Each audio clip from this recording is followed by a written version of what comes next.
Nova Slovenija je zame stranka, ki se mi posvetila veliko svojega časa, veliko svojih misli, dejanj, zato me besedna zveza Nova Slovenija seveda spominja na vse to, kar mi ta stranka pomeni in kar sem za njo lahko v preteklosti naredila, predvsem pa se pri tem spomnim na veliko ljudi, ki so člani Nove Slovenije in s katerimi sem se vedno znova srečevala. Pomembno je, da se glas in vrednote krščanske demokracije slišijo tudi v politiki. Menim, da bi precejšen del ljudi ostal brez svoje stranke, če ne bi bilo krščanske demokracije v Sloveniji. Krščanska demokracija pa je politika sodelovanja, spoštovanja, dialoga, povezovanja. To so tiste vrednote, ki so ustvarjale tudi Evropo, povezano Evropo.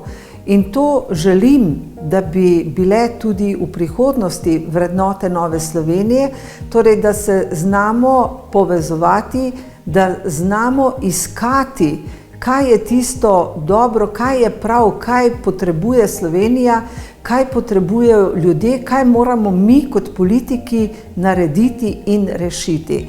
Kot predsednica stranke sem pa seveda čutila vedno veliko odgovornost, kadar so bile volitve v Državni zbor in zame osebno je zagotovo najlepše doživetje, ko se je Nova Slovenija vrnila v Državni zbor. Gospodu Andreju Bajuku se moramo zahvaliti, da je takrat leta 2000 imel toliko poguma in moči, da je ustanovil s somišljeniki Novo Slovenijo in na ta način ohranil jedro krščanske demokracije.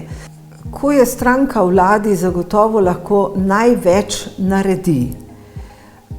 Seveda je marsikaj odvisno od koalicije, od trenutnega stanja v družbi.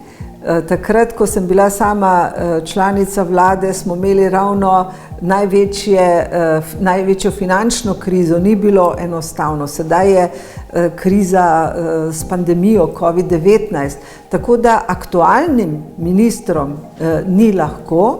Menim pa, da vsi trije naši ministri, vsak na svojem področju dobro dela in predlaga dobre stvari in upam, da bodo volivci, državljani znali to ceniti in tudi na koncu nagraditi.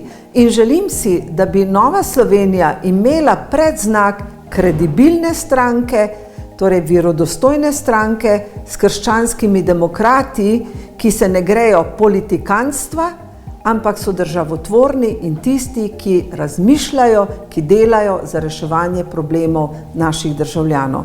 Tako da hvala vsem in upam, da bo Nova Slovenija tudi v prihodnosti stranka, na katero bom ponosna in bom z veseljem še naprej članica in tudi na Evropskem parlamentu zastopala naše barve.